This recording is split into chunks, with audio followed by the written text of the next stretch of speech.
천한 역시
여러분과 함께 걸어갈 십자가의 여정은 화해의 길입니다. 예수님께서 걸어가신 십자가의 길, 가장 끝엔 무엇이 있었을까요? 그곳에는 죄로 인해 멀어졌던 사람과 하나님 사이에 화해가 있었습니다. 부활절인 오늘, 우리를 다시 하나님과 화목하게 하기 위해 자신의 생명을 버리신 예수 그리스도의 사랑에 감사하며 예수님처럼 화평하게 하는 삶을 살았던 신앙 선배의 발자취를 따라가 보려 합니다. 다시 찾은 나의 십자가, 그 마지막 여정은 화해의 십자가입니다. 서귀포시 대정읍에 위치한 모슬포교회는 일제강점기와 4.3 사건, 그리고 6.25 전쟁 등 우리 민족이 겪었던 격변의 역사를 생생하게 간직하고 있는데요. 2006년에는 한국 기독교 장로회 총회에 역사 유적교회로 지정되기도 했습니다. 제주 역사상 가장 아픈 상처를 남겼던 것은 바로 4.3 사건입니다. 제주 출신 1호 목회자였던 이도종 목사님도 이때 순교하셨습니다. 토벌대와 무장대의 대립으로 제주도민들의 고통은 나날이 커져만 갔습니다. 낮에는 무장대에 협조했다는 이유로 토벌대들에 의해 총살되고 밤에는 무장대에 의해 피해를 입었습니다. 모슬포교회의 8대 담임이었던 조남수 목사는 무의미한 학살극을 멈춰야 한다고 결심하고 서귀포경찰서의 문영순 서장을 찾아갑니다. 살기 위해 무장대에게 음식과 물건을 내어준 것은 죄가 아닙니다. 그들을 자수시킬 테니 그들의 생명을 해하지는 마십시오. 서장의 허가를 얻은 조남수 목사는 그때부터 곳곳을 돌아다니며 자수를 권고하는 강연에 나섭니다. 자수를 했다가 처벌을 받으면 제가 먼저 자결하겠습니다. 그는 150여 회의 강연을 통해 도민 약 3,000명을 자수시켰으며 직결 처형을 앞둔 300명을 구해 한국의 쉰들러라는 별명을 얻기도 했습니다. 나는 모슬포교회 목사다. 자수해라. 여러분들의 그런 일들이 그 자료가 입수돼 있다. 큰 해를 당할 텐데 자수해라. 인간 조남수를 믿지 말고 기독교 목사를 믿어달라. 울면서 자수하지 않으면 여러분 큰 해를 당합니다. 내가 자수해서 해를 당하게 될 경우엔 할복 자살이라도 하겠습니다. 그랬더니 자수하기 시작했고 그 150여에 걸쳐서 3,000여 명을 자수하게 한 이런 실적이 있고, 예수님이 우리들에게 화목제물이 되신 것은 책임이 없으신 분이 십자가에서 우리들에게 보여주셨고, 오늘 이 화해의 십자가는 우리들에게 묻는 것은 누구의 책임이냐 이걸 묻는 게 아니고 책임을 묻는 것이 아니라 네가 무엇을 할 거냐를 우리들에게 묻고 있는 것입니다. 십자가에서 목숨을 버려 하나님을 아버지라고 부를 수 있게 해주신 예수님께서 지금 우리에게 묻고 계십니다.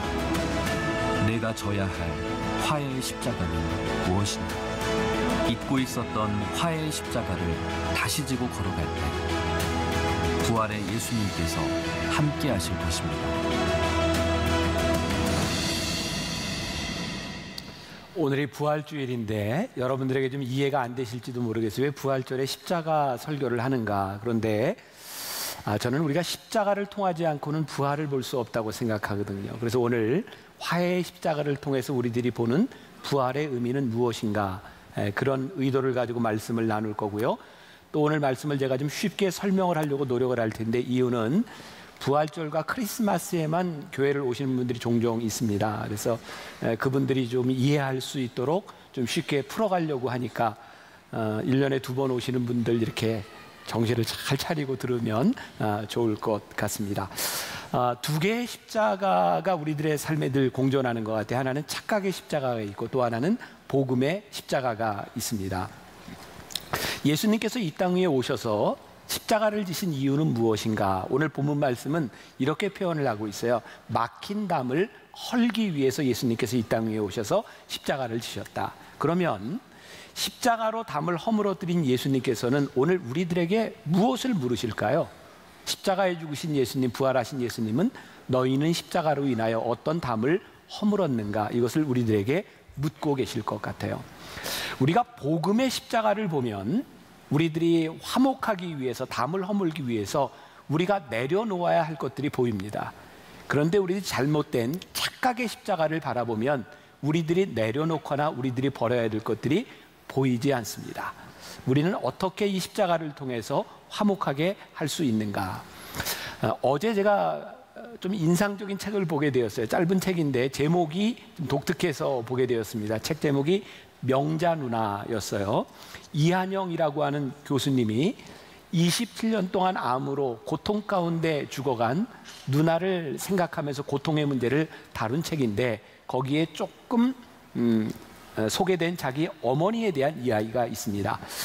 90세가 넘은 어머니와 아버지가 1년에 한 번씩 한국으로 아들을 보기 위해 나옵니다. 그러면 부모님을 모시고 이렇게 여행을 하는데 차를 타고 가다가 한 휴게소에 머물렀을 때 어머니가 화장실을 갔다 오다가 설탕을 듬뿍 묻힌 도너츠를 이렇게 한 봉지 사가지고 왔습니다. 어머니는 단 것을 드시는 분도 아니고 당뇨가 있기 때문에 먹지 않는데 그걸 왜 한 봉지나 사왔을까 뻔하다는 거죠. 어머니는 휴게실에 들렸을 때 늘 손님이 없어서 장사를 하지 못하는 곳에 가서 본인이 안 먹어도 사오는 거예요. 그리고 차를 타고 가다가 식사 때가 됐는데 점심때가 됐는데 어머니는 어디에서 먹을까 하면 저기서 먹자. 어디냐면 식당에 차가 없어서 사람이 없는 식당에 어머니는 늘 들어가서 먹는답니다. 이유는 우리가 저기 가서 먹어주면 저 사람에게 도움이 되지 않겠니? 이 이한영 교수라고 하는 분이 이 책에서 이런 이야기를 하더라고요. 사순절을 지나고 우리 순환주간을 지나는 크리스찬들에게 이 사순절 기간, 순환절 기간 금식하는 것보다 한 주간 여러분들이 맛없는 식당을 찾아가서 먹어준다면 그 식당에 도움이 되지 않겠습니까? 그리고 조금이나마 빈 부의 벽을 허물 수 있지 않겠습니까? 이 말들에 여러분들이 전혀 공감을 안 하시죠. 그리고 저도 이 이야기를 들으면서 참 이게 힘든 거예요. 왜 저도 어느 식당에 가든지 어디가 맛있지? 어디에 손님이 많지? 그리고 손님 없는 데 들어가면 왠지 속은 것 같은 느낌이 들기도 하죠.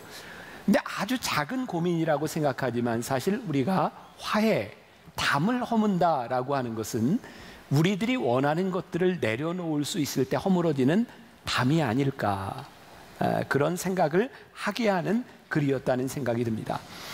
우리는 신앙생활을 하면서 종종 이 십자가에 대한 이야기를 많이 하죠. 이게 내 십자가야.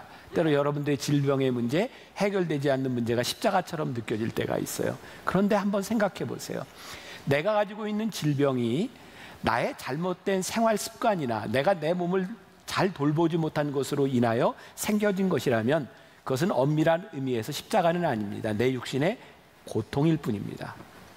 또 우리는 십자가라고 하는 이야기를 하면서 야, 이게 내 십자가야. 내가 지금 경제적인 어려움을 당하고 있어. 이거 내 십자가지 라고 하는데 사실은 우리들이 잘못 살았던 삶 때문에, 우리들이 실수한 것 때문에 우리들에게 일어나는 고통의 문제라고 하면 그것은 십자가는 아닙니다.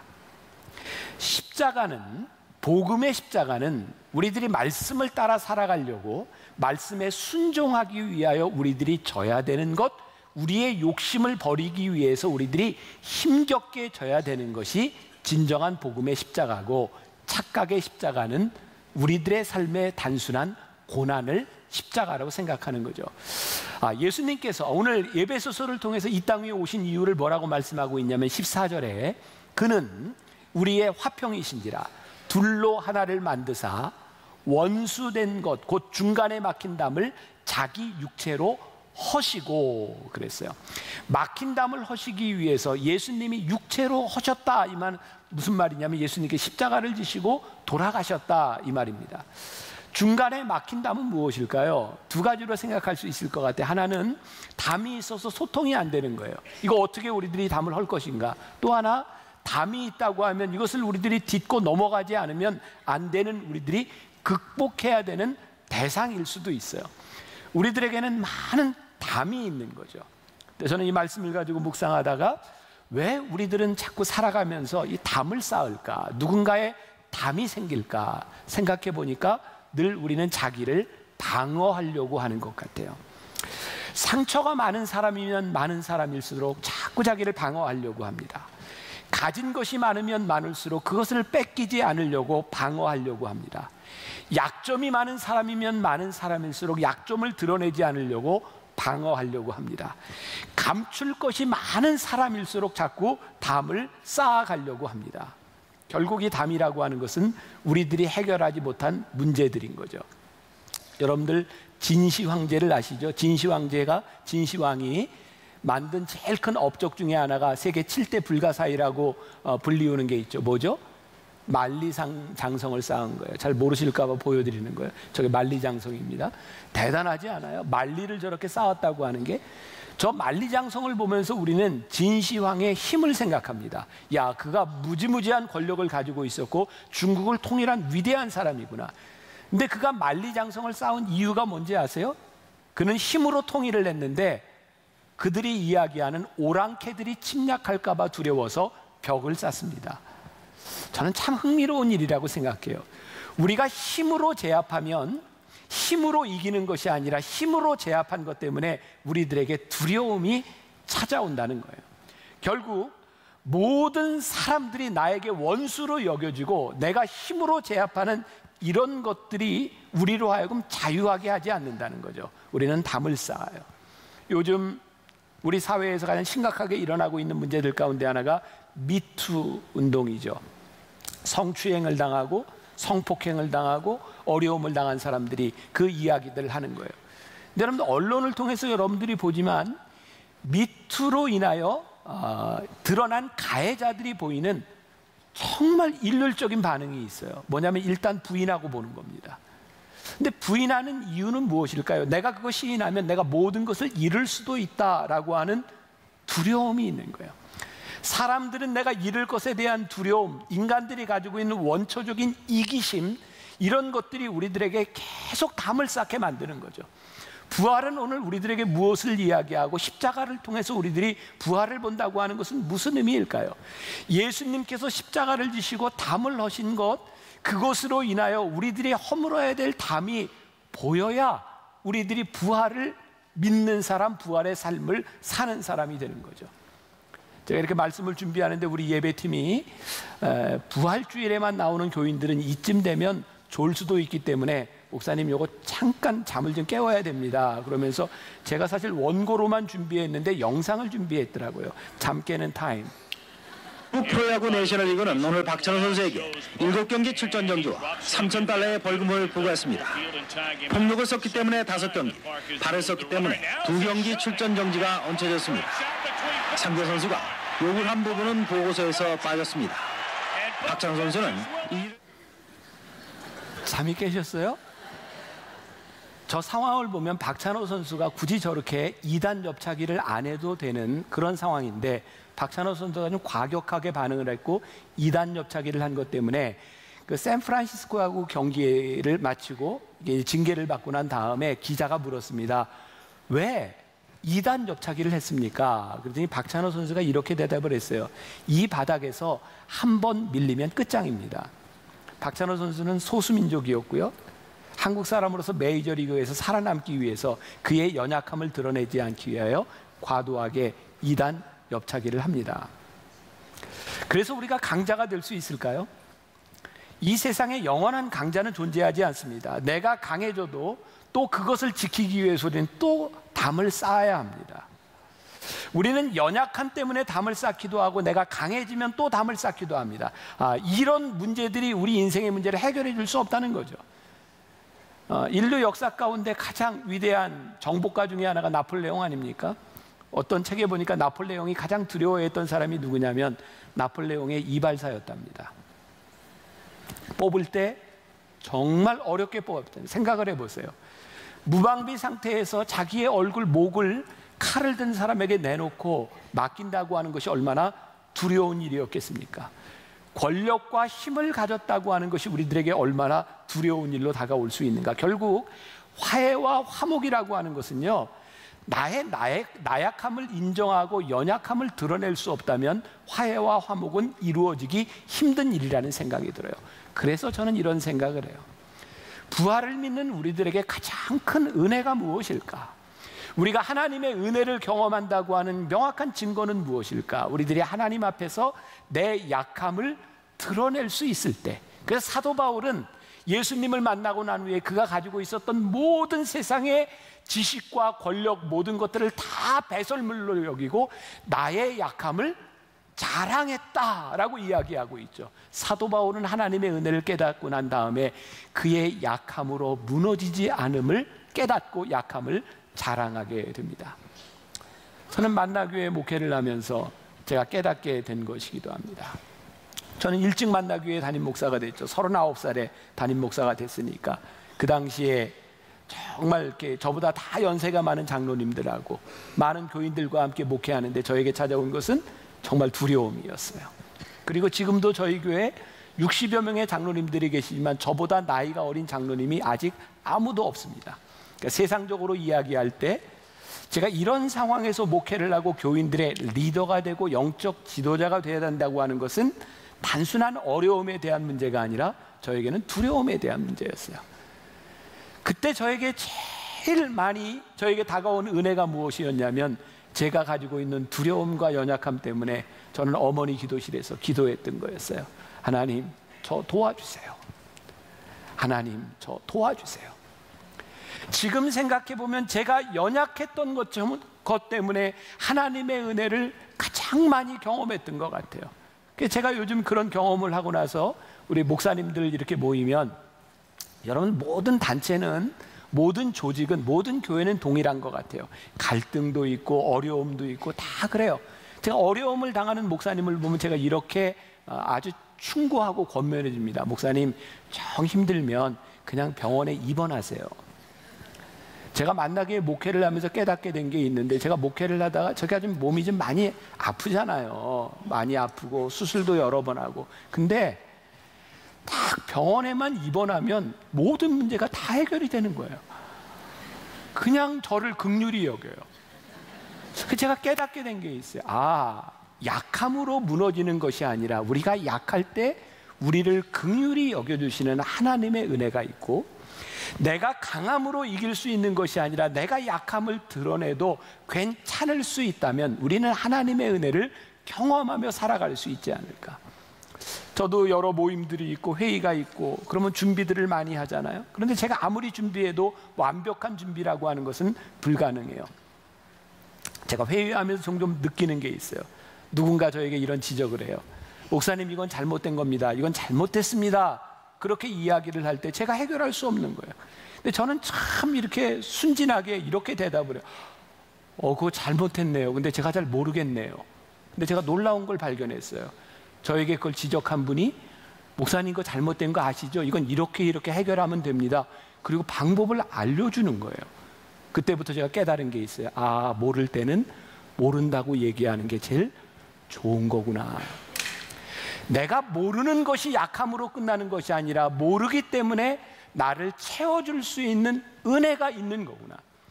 여러분, 사도 바울이 그의 약함을 하나님 앞에 자랑할 수 있었던 이유가 뭔지 아세요?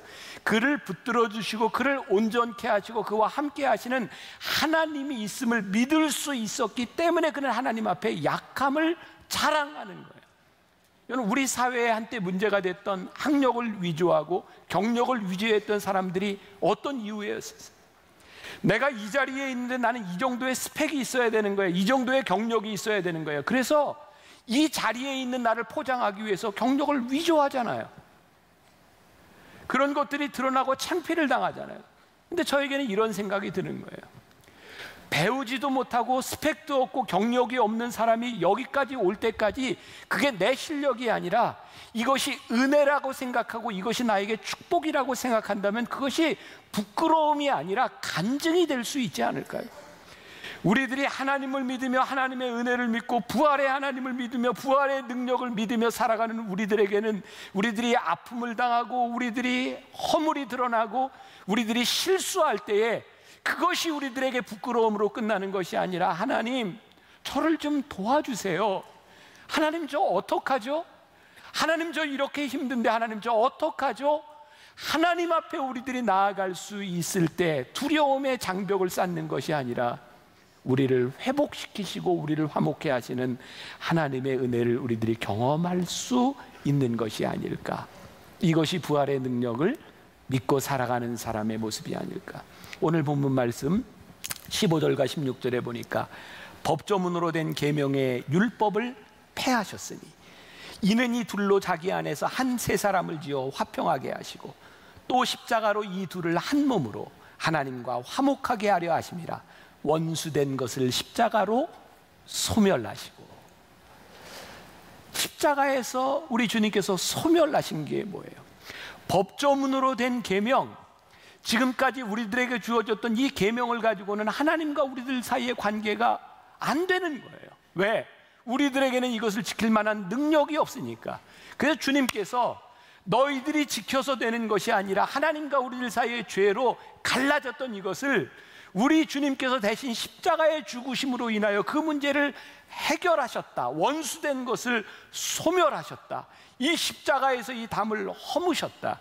이것을 믿는 것이 십자가의 복음이고 이것이 부활의 신앙이라고 우리들에게 말씀하고 있는 거예요. 제가 말씀을 준비하면서 보았던 글인데 이게 출처 미상으로 되어 있어서 누가 쓴 글인지 모르겠어요. 참 좋은 글이라 하나 읽어드리려고 합니다. 제목은 참아야 하는 까닭입니다. 내가 불쾌한 사람을 참아주어야 하는 까닭은 누군가도 불쾌한 내 모습을 참아주었을 것이기 때문입니다. 내가 참아내고 남의 허물을 덮어주어야 하는 까닭은 누군가도 나의 허물을 참아주고 덮어주었을 것이기 때문입니다. 내가 끝없이 기다리고 사랑해야 하는 까닭은 누군가도 나를 끝없이 기다려주고 사랑해 주었을 것이기 때문입니다. 내가 용서해야 되는 까닭은 누군가도 나를 용서해 주었기에 그 빚을 갚는 것입니다. 갚아도 다 갚을 수 없는 평생의 빚이 있다면 밑빠진 독에 물 붓기였어도 포기하지 않고 쏟아주신 그분의 사랑, 그 사랑의 빛이 나에게 사는 의미를 조용히 일깨워 줍니다.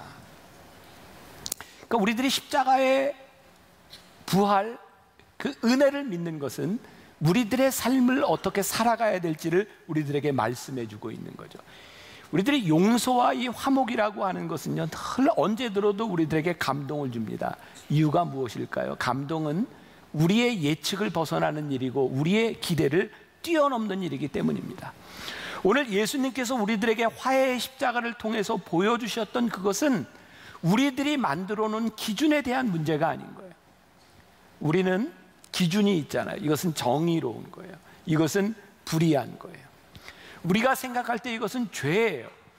이것은 선한 일이에요. 우리는 그것을 이렇게 기준을 가지고 우리들이 살아가면 될 것이라고 생각하는데 우리 주님은 그 기준을 뛰어넘으신 거예요. 십자가를 통해서 우리들이 가지고 있는 그 기준에 대한 문제가 아니라 우리의 예측과 기대가 아니라 그것을 뛰어넘어서 화해하게 하시고 사랑하게 하신 것에 부활의 능력이 있다는 거예요. 이유가 무엇인가요? 17절과 18절에 이런 말씀이 있어요.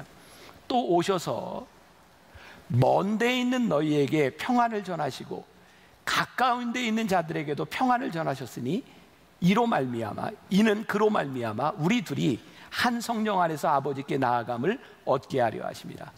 예수님 당시 에베소 교회에 어떤 일이 있었어요? 예수님의 부활을 믿는데 이 부활이 가까운 데 있는 우리, 누구예요? 유대인으로서 예수를 믿는 우리들에게 뿐만 아니라 저 먼 데 있는 사람, 이방인으로서 예수를 믿는 사람에게도 하나님께서 우리를 위해 화목하게 하셨다는 거예요.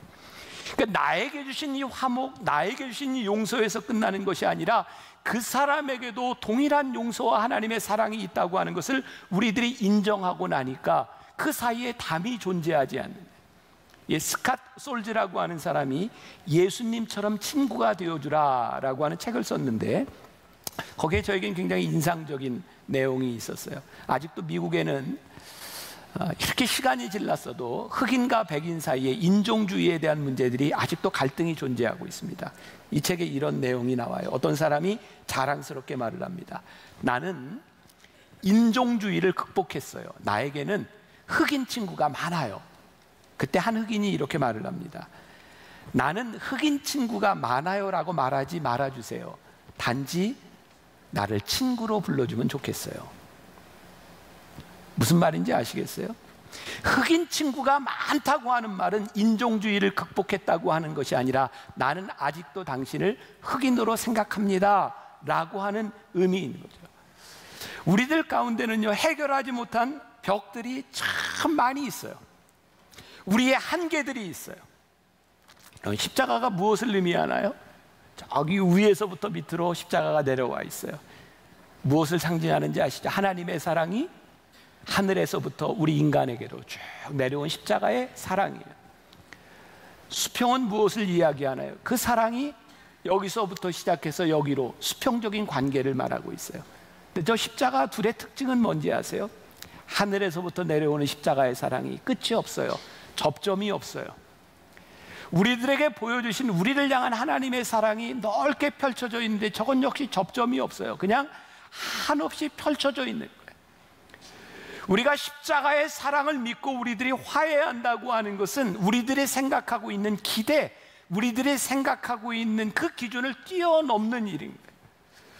우리가 주님을 화목해 하신 주님, 이 땅 위에 오신 주님을 우리들이 믿음으로 고백한다고 하는 것, 우리들이 한없는 사랑을 우리들이 믿을 때 우리들에게서 화목이 시작돼요. 자, 오늘 여러분들과 저에게 도전이 돼야 되는 거예요. 우리가 십자가를 믿는다면 그 십자가 때문에 우리들에게서 해결하지 못한 우리의 기준에 대한 문제를 깨고 우리가 화해하고 우리들이 벽을 허물어야 되는 그 무엇이 십자가 앞에서 허물어져야 되는, 이게 부활이 우리들에게 주는 도전이에요. 영상을 통해 보았던 모슬포교회, 우리가 지난 6주 동안 많은 제주에 있었던 신앙의 인물들을 보았지만 저에게 가장 인상적이었던 분 중에 하나가 오늘 소개한 조남수 목사님이었어요. 제주에 있어서 4.3 사건, 아직도 해결이 되지 않은 문제죠. 제가 2년 전에 제주에서 이렇게 안식년을 보내며 제주에 있는 교회, 제주에 있는 목사님을 만날 때마다 늘 들었던 이야기입니다. 제주에서는 교회에서 절대로 4.3에 대한 이야기를 하지 않습니다. 묻지도 않고 대답도 하지 않습니다. 왜냐하면 아직 해결되지 않은 응어리들이 그들의 마음 가운데 있기 때문입니다. 그러면 4.3 사건으로 인해서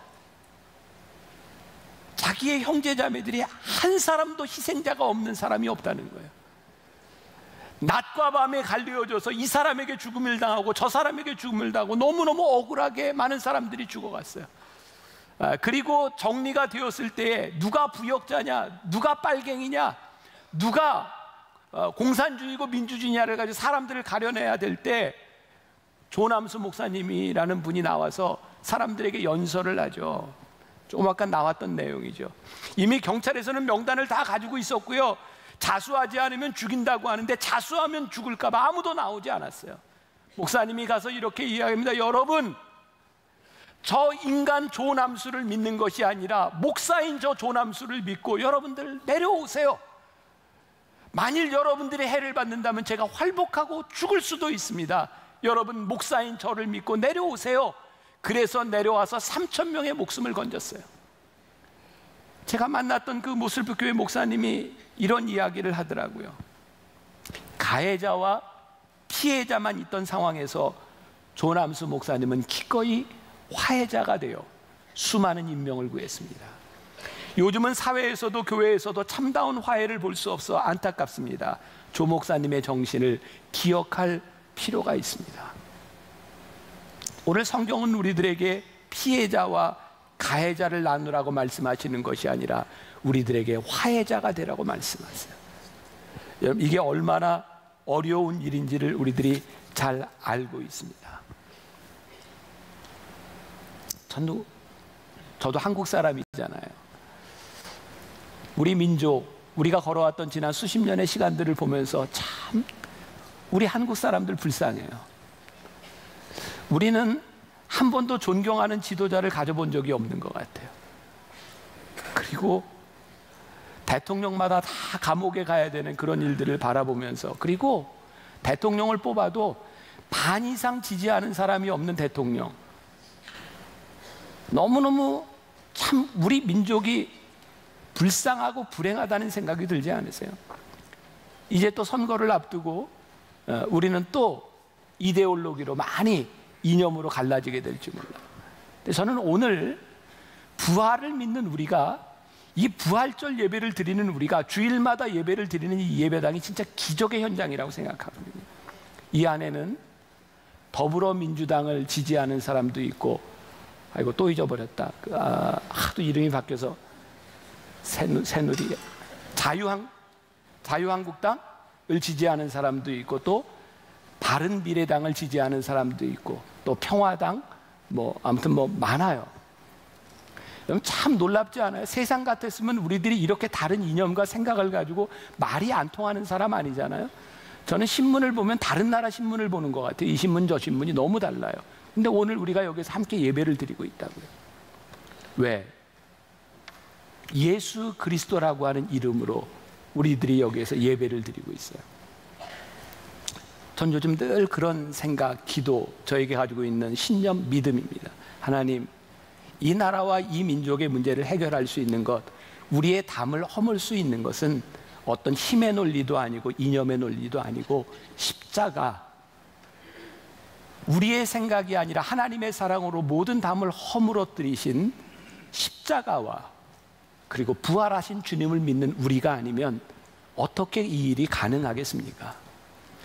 우리가 약함을 드러내면 도태될 것 같고, 약함을 드러내면 피해받을 것 같고, 약함을 드러내면 나는 패배자라고 생각하는 이 세상 가운데서 내 약함을 드러내고 하나님 나를 도와주세요라고 기도할 수 있는 믿음의 사람이 모인 이 공동체가 아니고, 우리가 가지고 있는 이 사회의 문제를 누가 해결할 수 있을까? 우리 민족이 가지고 있는 이 이념에 대한 문제를 누가 해결할 수 있을까? 저는 우리가요, 세상에서 구분하고 있는 정의와 불의의 문제를 뛰어넘는 화해의 문제를 우리들에게 말씀하게 하시는 그 십자가가 우리들에게 다가오기 시작할 때 이 세상을 보는 눈도 달라지고 우리들이 행하는 행동도 달라지게 될 것이고, 교회가 이 땅의 소망인 것은 건물이 소망이 아니라 이 교회 안에 화해의 복음이 있기 때문에 교회가 이 세상의 빛과 소금이고 소망이 될 수 있는 것을 우리들이 믿을 수 있는 것이 아닌가. 이게 부활을 믿고 사는 우리들의 모습이 아닙니다. 1970년대 서독에는 아주 존경받는 대통령이 하나 있었습니다. 사진에 나오는 빌리 그란트라는 분입니다. 혹시 시간이 많이 지났지만 기억하는 분이 있을 거예요.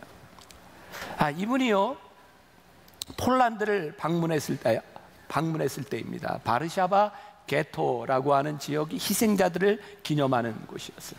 여러분, 대개 대통령 국빈들이 방문을 하면 제일 먼저 찾아가는 곳이 국립묘지 아닙니까? 거기에는 나치에 의해서 희생된 많은 사람들의 묘지가 있는 곳이었어요. 빌리 브란트가 그곳을 지나다가 갑자기 쓰러집니다. 수행원들이 깜짝 놀랐다 그래요. 그런데 쓰러진 것이 아니었습니다. 저분은 저렇게 무릎을 꿇고 머리를 숙이고 유대인의 학살에 대하여 잘못된 것들을 사과하고 명복을 빕니다. 어떤 기자가 후일 이 브란트의 행동에 대해서 이렇게 썼습니다. 무릎 꿇을 필요가 없는 그가 무릎 꿇을 필요가 있는, 그렇지만 무릎을 꿇지 않는 모든 사람을 대신 무릎을 꿇었다.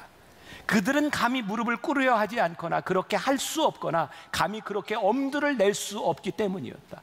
왜 빌리 브란트가 서독의 수상인데 왜 무릎을 꿇을 필요가 없다고 했을까요? 저 사람은요, 17살에 사회민주주의 당원이 되어서 나치와 싸웠던 사람입니다. 그는 일찍이 노르웨이로 망명해서요, 나치와 싸웠던 사람입니다.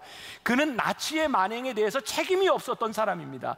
그런데 그가 그의 국민을 대상해서 폴란드 사람들에게 무릎을 꿇습니다. 그리고 공항으로 오는 차 안에서 폴란드 대통령과 포옹을 합니다. 그리고 독일은 도덕적으로 다시 복권이 됩니다. 우리들 참 마음 아프고 힘든 것 중에 하나가 일본이 우리들에게 절대로 사과하지 않는 문제 아닌가요? 위안부 문제에 대해서 사과하지 않습니다. 뻔한 자료들이 나옴에도 불구하고 절대로 사과하려고 하지 않습니다. 이유가 뭔지 아세요? 일본의 신사에는 세계대전을 치르면서 죽었던 사람들의 무덤이 거기에 신사의 이름들이 있습니다. 그런데 위안부 문제를 딱 시인하는 순간 그 사람들은 전쟁의 영웅이 아니라 다 전쟁의 전범이 됩니다. 그것을 잃을까 봐 절대로 그들은 잘못을 시인하지 않습니다. 우리 민족사에서 해결되지 않는 문제들이 무엇입니까? 4.19에서부터 5.16, 5.18, 유신, 4.3 지금까지 있었던 어떤 모든 문제에 대해서도 우리는 누구도 무릎을 꿇지 않습니다. 우리는 누구도 화해하려고 하지 않습니다. 하나님께서 오늘 이 나라와 이 민족과 오늘 우리와 우리의 가정과 우리들의 삶에 주시는 메시지가 무엇일까요?